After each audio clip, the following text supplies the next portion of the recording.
To see you, Senator. Thanks for being here so early. Thank you for having me. All right, well, let's first talk about maybe what you are seeing as far as what the governor will hit on this tonight as far as the topics that are really of concern to Michiganders. Yeah, certainly. I think what you're going to hear first and foremost is response to COVID-19, making sure that we are as ready as possible for an influx of immunization so that we can, get back to the business of our state and getting kids back in school, getting our folks back to work and helping the economy recover. So that's going to be front and center, no question. But I also hope that we see her lay out a bit of an agenda for strengthening healthcare, investing in education, investing in our workforce, and providing more opportunities for people to further their education and get those better jobs. And when it comes to getting bipartisan support for some of, those plans and issues, how do you think that will play out? Do you think that will be a struggle? If so, what issues do you think will be more of a struggle, if you will? Yeah, that's a great question. The Republicans, are in charge of both of the chambers of the legislature. The governor is obviously a Democrat.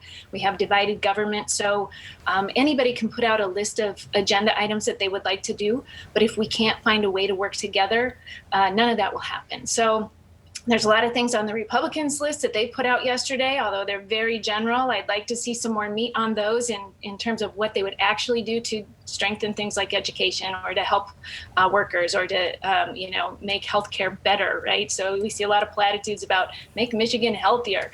But unless there's, some really concrete policy behind that and bills that actually get introduced in a bipartisan way, that is something that the governor will sign, all of that is just hot air. So we need to make sure that everybody is prepared to work together.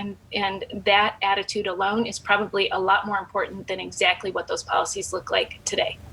Senator, with the political climate that we have seen in Washington, D.C., what I guess would be your gauge of how it is in Lansing? Is it similar, or is there more room to work together? I have always thought there's more room to work together at the state level. We have the opportunity to get to know each other. We're a smaller body, particularly in the Senate. There's only 38 of us, and right now 36. So I do feel that is more conducive to working together.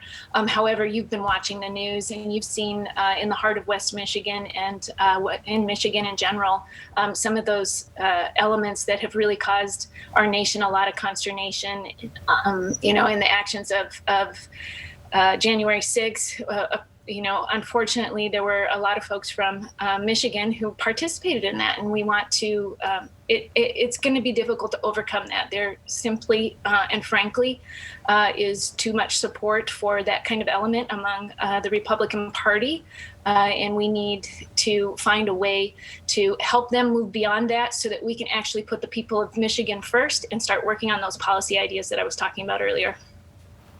Well, we appreciate your time this morning. Thank you very much.